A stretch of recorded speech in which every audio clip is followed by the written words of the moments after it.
결단코 세상을 따라 나아가는 발걸음 되지 않게 우리 주님 꼭 붙잡아 주옵소서. 감사드리며 예수님의 이름으로 기도합니다. 아멘.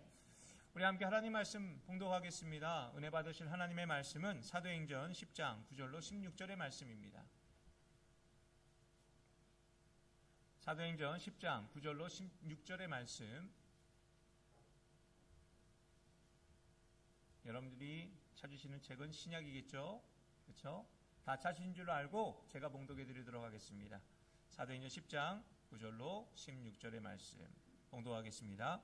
이튿날 그들이 길을 가다가 그 성에 가까이 갔을 그때에 베드로가 기도하려고 지붕에 올라가니 그 시각은 제6시더라. 그가 시장하여 먹고자 하매 사람들이 준비할 때 황홀한 중에 하늘이 열리며 한 그릇이 내려오는 것을 보니 큰 보자기 같고 네 귀를 메어 땅에 들이웠더라. 그 안에는 땅에 있는 각종 네 발 가진 짐승과 기는 것과 공중에 나는 것들이 있더라. 또 소리가 있으되 베드로야 일어나 잡아먹으라 하거늘 베드로가 이르되 주여 그럴 수 없나이다. 속되고 깨끗하지 아니한 것을 내가 결코 먹지 아니하였나이다 한데 또 두 번째 소리가 있으되 하나님께서 깨끗하게 하신 것을 내가 속되다 하지 말라 하더라. 이런 일이 3번 있은 후 그 그릇이 곧 하늘로 올려져 가니라. 아멘. 오늘 이 시간 우리 교회 비전 함께 선포하겠습니다. 우리의 마음에, 우리의 입술에, 우리의 삶에 하나님이 항상 충만하게 하여 더하여 은혜로 채울 줄 믿습니다. 함께 선포하겠습니다. 우리 예배는, 우리 가정은, 나의 삶은, 함께 선포합니다. 우리가 하나님의 일에 쓰임받는 교회입니다. 아멘. 오늘 시간에 항상 하나님으로 충만하여 하나님의 성령과 믿음과 말씀으로 충만하여 하나님이 쓰시기에 합당한 오늘 저와 여러분 다 되시기를 주님의 이름으로 간절히 축복합니다.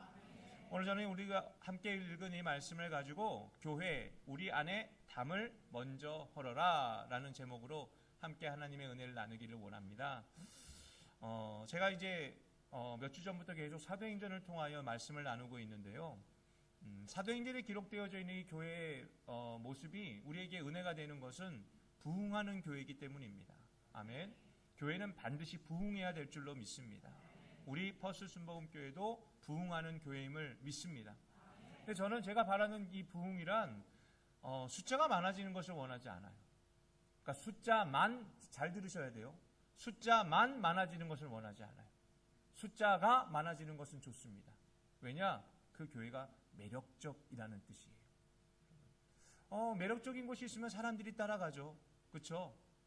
잘 지어진 어떤 그 쇼핑몰이나 그래서 잘 지어진 공간이 있으면 사람들이 찾아와 봅니다. 매력적이라는 거예요. 우리 교회 사람들이 많아지는 이유는 이 교회가 사람들에게 매력 있기 때문입니다.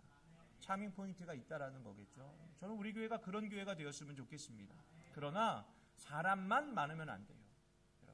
무엇이 있어야 되느냐? 제자가 많은 교회가 되어야 될 줄로 믿습니다. 하나님의 제자가 많아져. 그래서 제자의 복수형이 뭐라고요? 교회다. 오늘 그래서 우리가 교회라고 불려지는, 그냥 간판만 달아놓고 이름이 교회라서 교회인 곳이 아니라 제자가 풍성하여 제자의 복수형이 오늘 교회라 말할 수 있어. 그래서 우리가 교회가 되어지는 오늘 그와 같은 우리 퍼스 순복음교회 되기를 주님의 이름으로 간절히 축복합니다. 그래서 우리가 생각하는 교회는 참 은혜롭고 그래서 모든 사람들을 구원으로 이끌며 환영해야 되는 곳입니다. 아멘. 이게 오늘 우리가 바라봐야 할, 또 우리가 생각하며 우리가 기대해야 할, 우리가 따라가야 할 교회의 모습이에요. 그런데 저는 이렇게도 생각이 들더라고요. 교회는 꽤나 이기적이에요. 여러분 한번 보시겠어요? 우리가 사용하는 말들이, 이 단어들이 세상과 소통되지 않습니다. 그러니까 우리끼리는 좋아요. 우리끼리는 이야기하고 우리끼리는 이야기가 통하는데 여러분 세상과 우리들의 이야기가 소통되어지지 않을 때가 참 많아요. 불편하죠. 그렇죠? 여러분. 그래서 교회는 때론 상당히 이기적이고 그리고 고집스럽고 그래서 매우 불친절한 오늘 그런 곳이 교회일 때가 참 많아요. 그런 의미에서 저는 이 말씀을 우리가 나누면서 우리 안에 있는 이 폐쇄적이고 그래서 고집스럽고 그래서 오늘 우리 안에 있는 이 경계가 좀 무너졌으면 소망합니다. 아멘? 아멘? 아멘? 해보자는 거죠. 아멘? 아멘. 저는 작년까지 필리핀 선교사로 살았어요. 그래서 저는 한국에서 6년 동안 이제 목사로 있다가 그리고 필리핀으로 선교사로 갔더니 사람들이 저를 이렇게 부릅니다. 선교사님, 선교사님. 그런데 참 재미난 게 제가 이런 고민을 했어요. 목사와 선교사의 차이점이 뭔가? 제가 한 번은 교회학교에 가서 물어봤어요. 교회학교 아이들에게. 그랬더니 그 아이들이 이렇게 얘기하더라고요. 목사는 한국에서 복음을 전하는 사람이고 선교사는 외국 나가서 복음을 전하는 사람이래요. 틀린 말은 아닌 것 같아요. 그래서 저는 외국 나가서 바다 건너 물 건너 복음을 전하니 선교사라고 꽤 오랫동안 불렸습니다. 그래서 어디를 가나 제 이름 앞에는 미셔너리라는 이름이 따라 붙었어요. 그래서 저를 초대하는 모든 곳곳마다 저를 선교사라고 불렀습니다. 근데 여러분들 아십니까? 저는 동양 사람이잖아요. 그렇죠? 여러분들은 아니에요?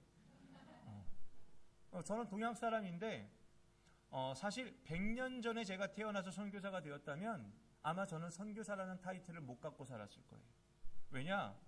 100년 전만 해도 이 교회라는 곳은요, 백인들이 지배하였고 남자들이 지배하였고 그래서 서구적 기독교 문화가 지배하는 것이 교회였어요. 그래서 교회의 모든 의사결정은 20세 이상의 백인 남자만 가능했답니다. 참 재미나죠. 그렇죠? 그러니 그런 사회에서 동양인 선교사는 사실 인정받지를 못해요. 그리고 나타나지도 않습니다. 제가 성경을 공부할 때 블랙 미셔너리라는 단어가 있어요. 이 인종차별 얘기가 아니에요. 블랙 미셔너리라는 말은 백인들이 판을 치는 그 세상 가운데에서 흑인들이 선교사였다라는 연구 결과 보고예요. 사실 1900년대 초기부터 1800년 초기부터 1800년 말까지, 그러니까 근대사라고 하죠. 그 당시에까지는 이 기독교의 문화가 전 세계를 지배하기 시작을 했어요. 그래서 영국이 인도를 지배하고 인도네시아를 지배하고 그러면서 전 세계가 크리스찬 나라들로 변해가요. 크리스텐덤이 완성되어져 가는 거였죠. 그러면서 모든 교회들이 선교에 대하여 매우 긍정적이고 진취적이고 그래서 완성된 선교를 꿈꾸고 있어요. 근데 제가 한번 설교 때 말씀드렸는데 그때 어떤 일이 벌어졌습니까? 1차 세계대전이 시작되었고 2차 세계대전이 발발하였어요. 근데 재미난 일이 뭐라고요? 그 1차 세계대전과 2차 세계대전을 일으켰던 모든 국가들이 전부 다 크리스찬들이에요. 그러니까 전 세계를 죽음과 그래서 전쟁의 공포로 몰아넣었던 것이 누구냐? 기독교인들이었다고요. 이때 기독교가 회의에 빠져요. 그리고 그 순간에 오늘날 기독교는 망했다. 왜? 나라들이 망했잖아요. 나라들이 무너졌잖아요.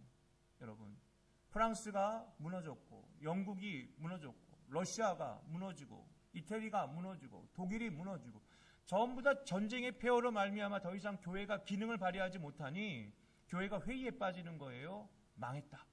근데 그 순간에 교회 숫자에 넘버링을 하였더니 무슨 일이 벌어졌는 줄 아십니까? 숫자가 오히려 증가를 한 거예요. 그 증가의 핵심이 무엇냐를 찾아봤더니 아프리카에 있는 이 인구들이 기하급수적으로 크리스찬 인구로 변해가더랍니다. 누가 복음을 전했냐? 우리는 전쟁 아니라고 바빴는데 그게 바로 블랙 미셔너리들이었어요. 미국에 있는 그 흑인들이 노예에서 해방이 되어지면서 참 많은 이 흑인들이 다시 고향으로 돌아갑니다. 근데 이때 고향으로 돌아가는 많은 이들이 전부 다 크리스찬들이었대요. 그러니까 살기 좋은 미국을 놔두고 왜 다시 그 척박한 아프리카로 돌아갔을까? 고향이 그리워서 아니었답니다. 복음을 전하기 위하여서. 여러분. 그래서 우리가 알고 있는 건 어떻게 보면 전부 다 백인들이에요. 그런데 여성 선교사도 있었고 여러분 유색인 선교사도 있었습니다. 그런데 그들은 열심히 하나님의 일을 했지만 실제적인 것은 드러나지 않죠. 여러분 그만큼 여러분 교회는 이 정도로 폐쇄적이었다라는 거예요. 사진 좀 보여주시겠어요? 제가 아까 블랙 미셔너리를 말씀드렸는데 혹시 럿캐리아에 대해서 들어보신 분 손 들어보세요. 아무도 없을 거예요. 사실 저도 처음 들었었거든요. 이 럿캐리라는 분이 어떤 분이냐면 아까 말씀드렸던 블랙 미셔너리 중에 한 사람이에요. 흑인 최초의 선교사 중에 한 사람으로 지금도 이 미국 메릴랜드 저 동부 쪽에 있는 메릴랜드에 가면 럿캐리 베프타이스 포린 미션 컨퍼런스 센터가 있다고 합니다. 지금도 아주 이제 인도주의적인 일을 많이 하고 있는데 근데 우리들에게는 이 이름이 익숙하지 않아요. 왜냐? 흑인이니까요. 아펜젤러 아시죠? 언더우드 들어보셨어요? 왜 유명할까요? 백인이잖아요. 그만큼 우리 교회가 가지고 있는 문화와 모습이 이게 현 주소예요. 여러분, 그런데 한편은 백인이기 때문에 그렇게 이름이 드러나고 유명하고, 심지어는 이 브랜단, 언더우드, 그쵸? 이 상표까지 나와서 우리들에게 익숙한데, 여러분, 흑인들 미셔너리들 우리 잘 모를 때 많아요. 왜냐? 여러분, 이게 바로 색깔론이었어요. 색깔의 차이였어요. 근데 이런 일들이 오늘날만의 이야기는 아니에요. 오늘 성경에 나타나고 있는 이 2000년 전에도 지금 이런 이 유사한 상황이 일어났다라는 거예요.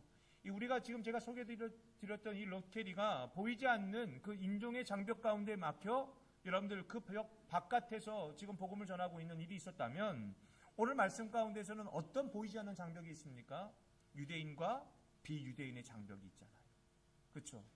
여전히 이 장벽이 있었고, 지금 그 이야기를 오늘 우리 가운데 소개하고 있어요.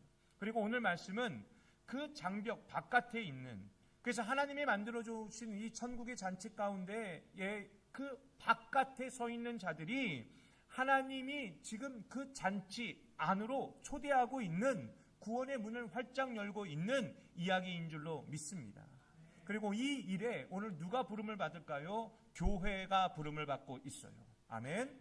여러분, 하나님의 일에 교회가 부름을 받고 있음을 오늘 저와 여러분들이 이 말씀을 통하여 발견하며 또 순종하시기를 주님의 이름으로 부탁을 드립니다. 그래서 오늘 말씀은요, 하나님의 구원의 자리에 이제 이스라엘 백성들이 있잖아요. 하나님이 이스라엘 백성들을 구하셨죠. 그리스도 예수의 그 은혜로 말미암아, 십자가로 말미암아 이제 이스라엘 백성들이 구원을 받았는데, 이제는 이 말씀은 이스라엘 밖의 이방인들도 지금 이 구원의 자리에 함께 초대되고 있다라는 말씀입니다. 그래서 하나님의 구원이 이스라엘뿐 아니라 이스라엘 밖의 모든 민족과 나라들까지 허용했다라고 하는 하나님의 주권적 결정. 아멘. 이 주권적 결정이 지금 선언되어지는 말씀이에요. 그래서 하나님은 베드로에게 보이시는 환상을 통해 이 이스라엘 백성들이 갖고 있는, 그 당시에 이 유대 그리스도인들이 갖고 있는 착각을 깨트리시죠. 그리고 오늘 말씀에서 보이는 이 환상을 베드로는 부정하다라고 말해요. 왜냐? 나는 하나님이 택하시고 구원하신 거룩한 백성입니다. 여러분, 이 개념을 잘 생각하시기를 부탁드려요. 나는 하나님이 택하시고 구하신 거룩한 백성이에요. 내가 바로 그런 존재예요. 그래서 주님이 명령하시는 것을 거절합니다. 14절의 말씀이죠. 베드로가 이르되 주여 그럴 수 없나이다. 속되고 깨끗하지 아니한 것을 내가 결코 먹지 아니하였나이다. 이 말씀이 뭐예요? 나는 한 번도 이 부정한 것을 대한 적이 없다. 나는 거룩합니다. 그러니 지금도 저 부정한 것을 손대고 먹어 부정할 수 없다라는 고백이 지금 베드로의 고백이죠. 그런데 15절에 하나님께서 뭐라고 말씀을 하십니까? 하나님은 베드로의 거절이 누구 맘대로냐를 지금 묻고 계시는 거예요. 하나님께서 깨끗하게 하신 것을 너가 속되다 하지 마라. 그러니까 네 마음이냐 내 마음이냐를 묻고 계시는 거예요. 그런데 저는 이 말씀을 통해서 우리가 구원의 진정한 의미를 깨달아야 된다라고 생각해요. 뭐냐? 구원은 특별함이냐? 특별함이죠. 그러면 그 구원은 특별함과 동시에 특별한 역할이기도 합니다. 이걸 우리가 알아야 돼요. 이게 무슨 의미이냐? 잘 들으시기를 부탁드려요. 하나님의 구원이 가장 먼저 누구에게 임합니까? 이스라엘이죠. 그렇죠? 하나님의 구원이 이스라엘에게 임하였어요. 특별한 일이죠. 하나님은 이스라엘을 위해 일하셨고 하나님의 수고하심으로 이스라엘은 구원받아 은혜를 누립니다. 그렇죠? 그렇죠? 따라오고 계시죠? 예. 이것이 이제 이스라엘의 역사죠. 이게 이스라엘이 알고 있는 자신들의 스토리예요. 그러면 하나님은 이스라엘만을 위한 하나님이냐? 그런 의미로 이스라엘은 특별하냐? 이 질문에 대하여 이스라엘이 뭐라고 대답할까요? 예스인 거예요. 그래서 나는 특별하다. 그러니까 나는 특별하다. 하나님이 나를 택하여서 나는 특별하다는 거예요. 그러나 오늘 말씀은 그런 그들의 생각이 틀렸다고 말씀하시는 거예요. 왜냐? 그 특별함만 알고 특별한 역할을 이스라엘이 모르기 때문이에요. 이게 왜 역할이냐? 그러니까 제가 지금 말씀드리는 건요, 이 신분이 아니라 역할을 말씀을 드리는 거예요. 이스라엘에게 왜 이 신분을 주었느냐? 역할을 주기 위하여 신분을 주신 거예요. 잘 한번 따라 들어오시길 부탁드려요. 하나님이 구원을 위하여 이제 모든 자들을 초대합니다. 그리고 이 일을 위하여 먼저 일하는 이스라엘을 가장 먼저 부르신 거예요. 특별한 거죠. 그렇죠? 이게 바로 특별한 부름이에요. 그리고 이제 모든 민족과 나라들을 이 구원으로 하나님이 초대하시는 거예요. 그렇죠? 그런데 이때 무슨 일이 일어나요? 베드로가 대답한 게 바로 그 일이에요. 주여, 그럴 수 없나이다. 그래서 무슨 일이 일어나고 있죠? 집주인은 문을 열고 손님들을 환영하는 중에 먼저 들어온 손님이 그 문을 닫아버린다고요. 이게 지금 그런 상황인 거예요. 그러니까 주인과 손님이 뒤바뀐 거죠. 그러니까 처음 온 이 손님을 주인이 특별하게 대하여 줬더니 자기가 주인인 줄 착각하고 있는 거예요. 그리고 먼저 온 이 손님이 자기가 특별하다며 자기 주인을 가르치고, 그쵸? 그리고 자기가 주인 행세하고 있어요. 그리고 주님이 말씀하시는 거예요. 하나님이 깨끗하게 하신 것을 내가 속되다 하지 말라. 하나님이 초대하신 그 자리를 너가 마음대로 하지 말라는 거예요. 누가 손님을 정하냐? 네가 주인이냐? 내가 주인이냐? 이해가 되시죠? 그렇죠? 그러면 이 처음 초대받은 이 사람은 특별하긴 하지만 특별하기에 어떤 역할입니까? 하나님이 초대하신 그 자리에서 하나님과 함께 기뻐하면 돼요. 이게 그의 역할이에요. 여러분, 하나님이 기뻐함이 나의 기쁨이 되고 하나님의 즐거움이 나의 즐거움이 되면 되는 거예요. 이게 처음 온 그들의 여러분 역할이에요. 그런데 지금 이 역할을 망각하고 뭐 하고 있어요? 일일이 초대받은 사람 초대장 세리고 있는 거예요. 너 맞냐? 너 틀리냐? 너 나가라? 너 들어와라? 주인 행세하고 있다라는 거예요. 그래서 오늘 말씀을 좀 더 우리가 이해하기 위해서는 사도행전 9장 마지막 절을 우리가 볼 필요가 있습니다. 43절인데요. 9장 43절에 이렇게 기록됩니다. 베드로가 요바에 여러 날 있어 시몬이라는 무두장이의 집에 머무니라. 이 말씀은 베드로가 요바라는 지역에 머물며 하나님의 기적이 일어나고 그래서 그 지역에 많은 이들이 믿었다는 사실을 사도행전이 기록합니다. 그런데 누가가 이 사도행전을 기록을 하면서 특별한 상황을 제법 자세하게 설명을 하는 걸 보게 돼요. 뭐냐? 베드로가 요바에 머물렀다가 아니라 베드로가 요바에 있는 무두장이 시몬의 집에 머물렀다라는 표정이에요. 그리고 이 상황이 오늘 말씀의 반전과 연결이 됩니다. 뭐냐? 여러분, 무두장이가 뭔 줄 아십니까? 무두장이.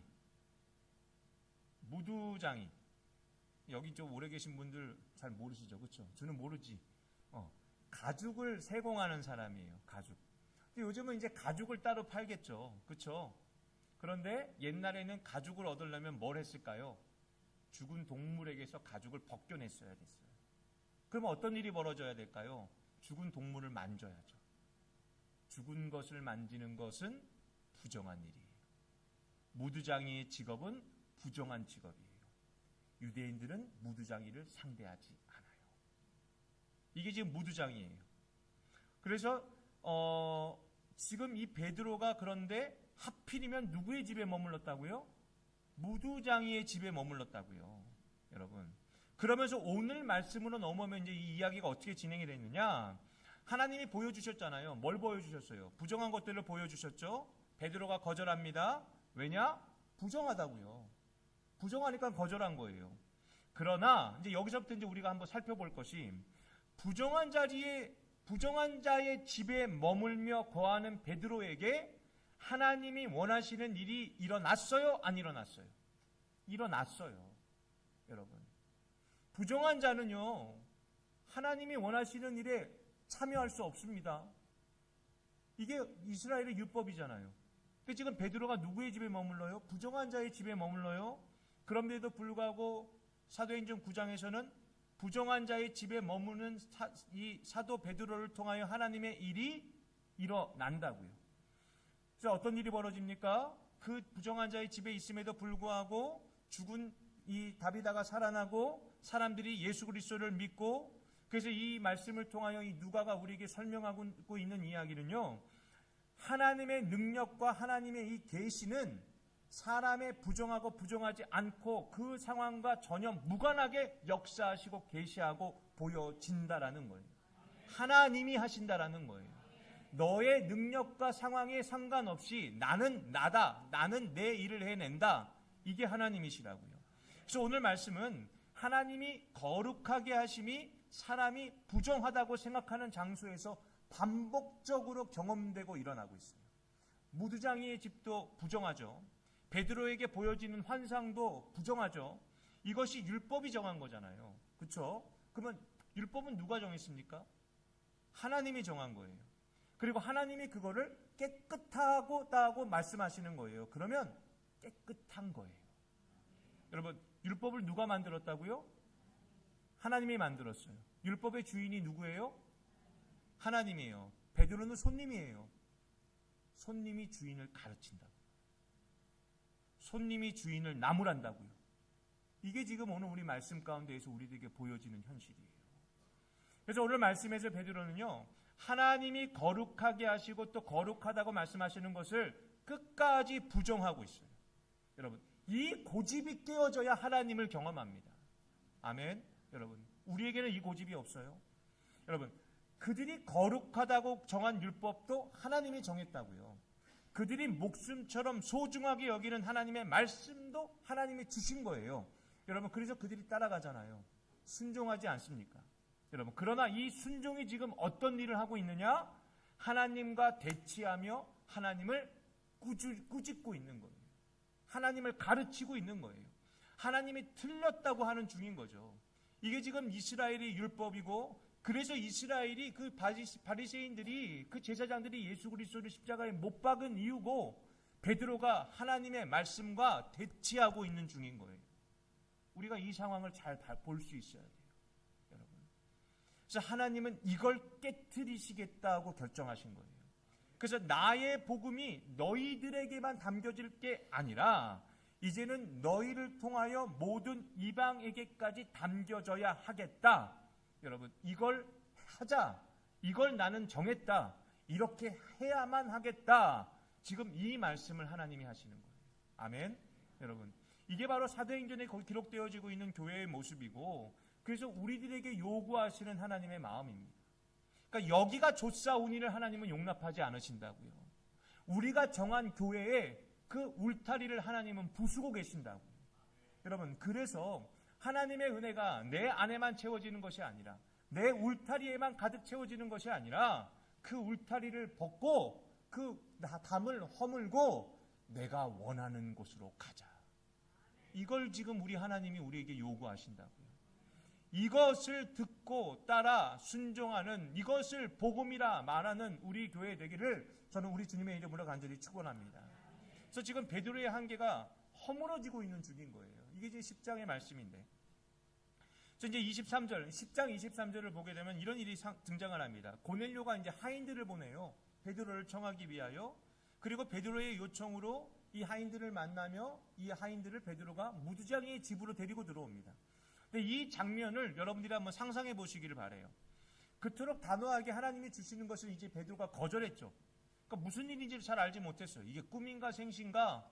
그러면서 하나님이 주신 것을 나는 부정합니다. 3번이나 이게 지금 반복됐다고 얘기했죠. 3번이나 베드로는 또 한 번 부인했다라고도 우리가 볼 수 있는 거예요. 근데 이와 같이 이 신랑이 아규먼트가 지금 있었는데, 여러분, 지금 이 상황이 등장한 거예요. 뭐냐? 그토록 단호하게 거룩할 것을 고집하던 베드로가 부정한 세공사 집에 머물며 부정하다고 평해지는 이방인의 종들과 함께 한 집에 머물고 있어요. 이해가 되세요? 여러분, 이 상황이 어떤 모습일까요? 베드로가 보았던 환상의 그 모습이에요. 여러분, 내가 부정하다고 하는 거 나는 결단코 했는데 보니까 어때요? 나는 부정한 자의 집에 머물며 부정한 자들과 함께 오늘 하룻밤을 보내는 중이에요. 이게 지금 베드로가 경험하고 있는 상황입니다. 그리고 베드로가 깨닫는 거예요. 하나님이 허락하신 상황을 내가 거절할 수 없다. 하나님이 요구하신 상황에 나는 순종할 수밖에 없다. 이게 이제 베드로가 깨닫는 모습이에요. 그리고 따라가 고넬료를 만나서 베드로가 이렇게 고백을 해요. 34절로 35절의 말씀이에요. 베드로가 입을 열어 말하되 내가 참으로 하나님은 사람의 외모를 보지 아니하시고 각 나라 중 하나님을 경외하며 의를 행하는 사람은 다 받으시는 줄 깨달았도다. 아멘. 이게 베드로의 깨달음입니다. 그리고 그들과 함께 식탁에 앉게 되었죠. 그리고 그들 앞에서 베드로가 설교를 합니다. 그러자 어떤 일이 벌어져요? 44절의 말씀이죠. 베드로가 이 말을 할 때 성령이 말씀 듣는 모든 사람에게 내려오니. 그러면 아직 베드로의 말이 끝나지도 않았다라는 거예요. 아직 설교하는 중이에요. 그런데 하나님의 은혜가 임합니다. 성령이 임하죠. 권능이 임하죠. 증인이 되었죠. 어디서 많이 들어본 말씀이죠. 오직 성령이 너에게 임하시면 너희가 권능을 받고 예루살렘과 온 유다와 사마리아와 땅까지 이르러 내 뭐가 되어? 증인이 되리라. 오늘 그 일이 일어나잖아요. 예루살렘을 넘어 사마리아와 그리고 이스라엘의 벽을 넘어 이방인들에게까지 복음이 전달되고 그래서 증인이 되어지는 일. 이것이 바로 지금 베드로가 경험하며 오늘 우리 교회가 함께 경험하여야 할 하나님이 원하시는 교회의 모습인 줄로 믿습니다. 여러분. 그래서 베드로가 이 상황과 이 말씀을 통하여 깨달았는지는 모르겠지만 이 상황을 그대로 베드로전서 2장 9절에 이렇게 고백을 해요. 그러나 너희는 택하신 족속이요 왕같은 제사장이요 거룩한 나라요 그의 소유가 된 백성이니 나는 특별하여 나는 거룩하다. 여러분 이게 베드로의 고백이었다고요. 그렇죠? 근데 지금 이게 어떻게 고백되어져요? 나는 택하신 족속이요 왕같은 제사장이요 거룩한 나라요 그의 소유가 된 백성. 여러분 이게 특별함이죠. 그렇죠? 특별해요. 스페셜한 거예요. 그런데 이걸 왜 내가 얻게 되었다고요? 다음의 말씀입니다. 이는 너를 함께 읽어볼까요? 시작. 이는 너희를 어두운 데서 불러내어 그의 기이한 빛에 들어가게 하신 이의 아름다운 덕을 선포하게 하려 하십니다. 역할이죠. 여러분 특별함이었어요. 그런데 그 특별한 자에게 특별하게 하신 이유는 특별한 역할을 담당하시라고. 여러분 이 일을 위하여 하나님이 우리를 부르시는 거예요. 이것이 교회예요. 이것이 우리 교회의 모습이 되고 오늘 저와 여러분들의 모습이 되길 주님의 이름으로 간절히 축복합니다. 아멘. 오늘 그러게 저와 여러분 교회에서만 성도 되지 마세요. 교회에서만 그리스도인 되지 마세요. 지금 우리는 다 그리스도인이에요. 그렇죠? 그런데 진짜 그리스도인의 가치는 어디에서 발견될까요? 교회 밖에서요. 교회에서만 그리스도인이 아니라 교회 밖에서도 그리스도인이어야 돼요. 제가 그래서 지난번에 말씀드렸죠. 실명의 그리스도인 되자. 실명의 복음이 중요하다. 여러분 익명으로 복음을 증거하는 거 여러분 그거 중요하지 않아요. 아니 그것도 중요하겠죠. 그러나 진짜 실력 발휘는 실명으로 해야 돼요. 오늘 여러분들의 이름과 함께. 근데 우리가 함께 모여서 그냥 공동체 안에서 너도 그리스도인, 우리 모두 그리스도인, 랄랄라, 그렇죠? 이럴 때는 우리가 그리스도인들처럼 보이는데 내 이름을 걸고 세상에 나아가서도 내가 그리스도인이냐고요. 이걸 해내야 돼요. 집에서도 아빠인 여러분들이 그리스도인이어야 되고 엄마인 여러분들이 그리스도인이어야 되고 여러분 자녀인 여러분들이 그리스도인이어야 돼요. 한 번은 유기선 목사님이 한동대학교에서 설교를 하시는데 그래서 그 설교를 하는데 한동대학교에 사실 모여있는 많은 친구들이 다 장로님 아들, 목사님 아들, 선교사님들 아들이에요. 그러니까는 유기성 목사님이 그거를 생각을 하고 이렇게 이제 멘트를 날립니다. 여러분들 축복받은 사람이에요. 여러분들 아버지들 다 장로님이고 목사님이고 선교사님이고 멋진 아빠 두셨어요 라고 얘기했더니 뒤에서 어떤 한 친구가 이렇게 버럭 소리를 지르더랍니다. 세상에 못 믿을 게 우리 아빠예요. 유기성 목사님이 얼굴이 화끈거려서 다음에 설교를 못 이어가셨대요. 그러면서 말씀하시더라고요. 그러니까 그분이 예수 동행 일기 많이 말씀하시잖아요. 주님과 동행하시는 여러분들 제대로 좀 살자. 예수님 잘 믿자. 오늘 저와 여러분들이 바로 이와 같은 삶이 되어야 될 줄로 믿습니다. 그래서 단지 그냥 입술로만 그리스도인이 아니라 그래서 단지 이 특별함만 우리가 누릴 것이 아니라 역할에 집중하는 이 특별함. 아멘. 이 역할에 집중하는 특별함. 오늘 이것이 오늘 저와 여러분들의 삶이 되기를 주님의 이름으로 간절히 축복합니다. 어떤 교회의 이야기인데요. 한 교회 주차장이 부족해서 고민하는 중에 교회 근처 한 공터의 주인이 땅을 빌려줬다랍니다. 우리 교회도 그렇죠. 우리 교회 앞에 이 공터를 우리가 마음 놓고 지금 쓰고 있는데, 근데 감사하게도 그 주인이 그 땅을 우리 교회랑 비슷해요. 무료로, 무상으로 이제 그 땅을 쓰도록 빌려준 거예요. 근데 조건이 있었답니다. 뭐냐? 1년에 딱 한 주는 쓸 수 없어요. 그러니까 52주, 53주가 있으면 한 주는 안 된답니다. 근데 그래도 그 조건이 좋잖아요. 돈을 주고서라도 지금 땅을 빌려야 되는 상황에 땅을 무상으로 준다고 하시니. 그러니까 한 주만 우리가 좀 수고하면 나머지는 우리가 이렇게 편안하게 주차를 하고 또 이제 교회 주차장으로 우리가 사용할 수 있으니 흔쾌히 그걸 받아들였죠. 감사하면서 이제 그 땅을 잘 사용했습니다. 그런데 시간이 이제 지난 거예요. 근데 성도들이 이제 궁금한 겁니다. 그리고 불평이 나오는 거예요. 오늘도 주차할 줄 알고 왔더니 오늘은 못 쓴다라는 거죠. 그러니까 이제 입이 이만큼 나오는 거죠. 그러니까 누구는 불평하고 누구는 이상하게 좀 이제 약간 이제 서스펙션이 생기고 그러면서 이제 물어본 거예요. 도대체 왜 안 되냐? 우리가 그냥 돈을 드리고 그냥 렌트하면서 그 나머지 한 주까지도 그냥 쓰면 안 되겠냐? 그러니까 담임 목사님에게 좀 연락 좀 드려보라고 이제 그렇게 된 겁니다. 그래서 목사님이 이제 그 주인에게 전화를 드려요. 그러면서 이제 물어봅니다. 사장님, 너무나 감사드립니다. 이렇게 우리에게 이게 좋은 혜택을 주시고 너무나 감사합니다. 그런데 궁금한 게 하나가 있는데 왜 하필이면 한 주만 뭐 6개월만 쓰고 6개월 안 된다 뭐 이런 것도 아니고 왜 한 주만 안 된다고 하신 그 이유가 뭡니까? 저도 궁금하지만 성도들이 다 궁금해해요. 이제 그렇게 물어봤다라는 거예요. 그런데 이 주인이 뭐라고 대답을 했는 줄 아십니까? 이 주인이 이렇게 대답을 해요. 그래야 그 땅의 주인이 누군지 알고 여러분들이 쓸 거 아니에요. 저는 이 이야기를 들으면서 오늘 우리 신앙을 한번 점검하게 되더라고요. 여러분, 신앙의 삶이 뭡니까? 신앙의 삶. 믿을 신의 우러를 앙이라고 말씀드렸죠. 여러분, 누가 주인인지 알고 산다라는 거예요. 누가 주인인지 알고 사는 게 신앙이에요. 그런데 어느새 우리는 주인의 뜻보다 우리의 뜻이 더 요구되는 신앙생활을 하고는 하죠. 그렇죠?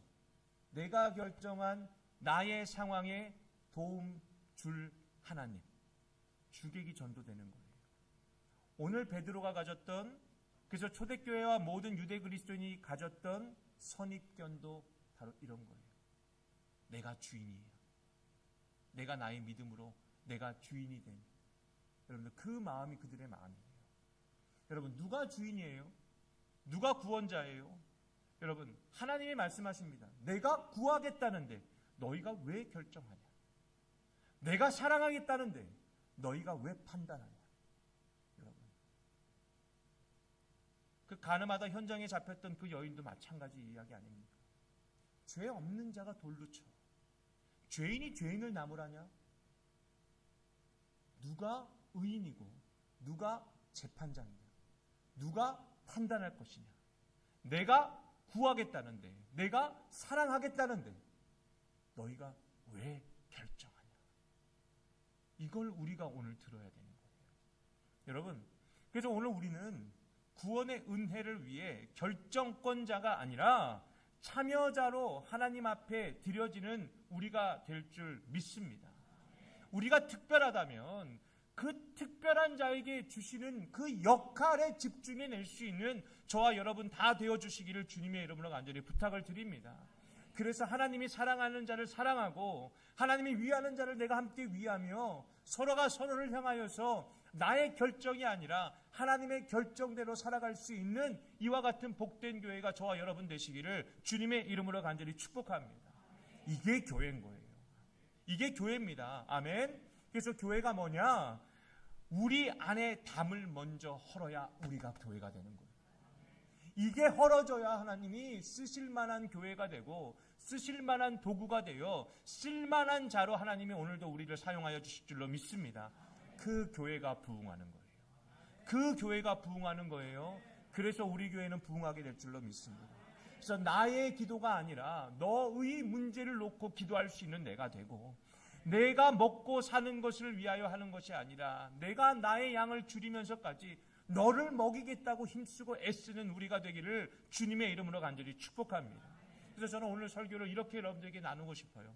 교회란 나의 울타리 안에 계신 주님을 섬기는 게 아니라 하나님의 울타리 안에서 세상을 초대하는 자예요. 아멘.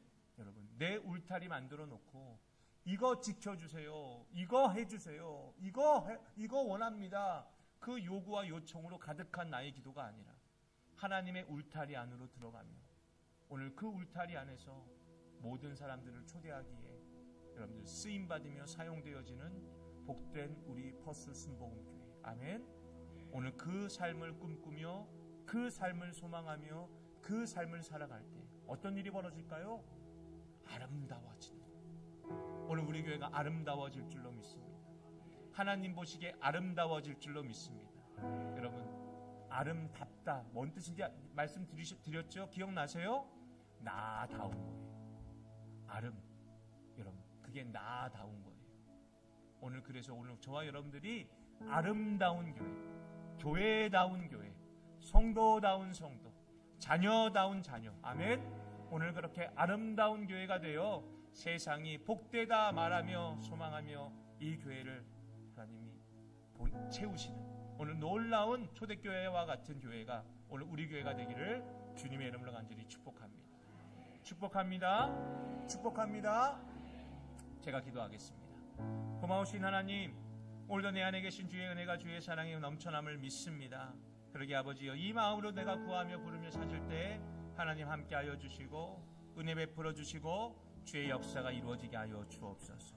하나님, 그러기에 내가 나의 눈으로 하나님 바라는 것들만 바라보는 것이 아니라 하나님의 시선에 나의 시선이 머물고 하나님의 마음에 나의 마음이 머물고 하나님 내 삶은 주님의 역사가 되어 하나님 세상을 주의 나라가 되게 하는 그 역할 감당하게 하여 주옵소서. 그 마음을 나에게 주시고 그 능력을 나에게 베풀어 주옵소서. 감사하며 예수님의 이름으로 기도합니다. 아멘.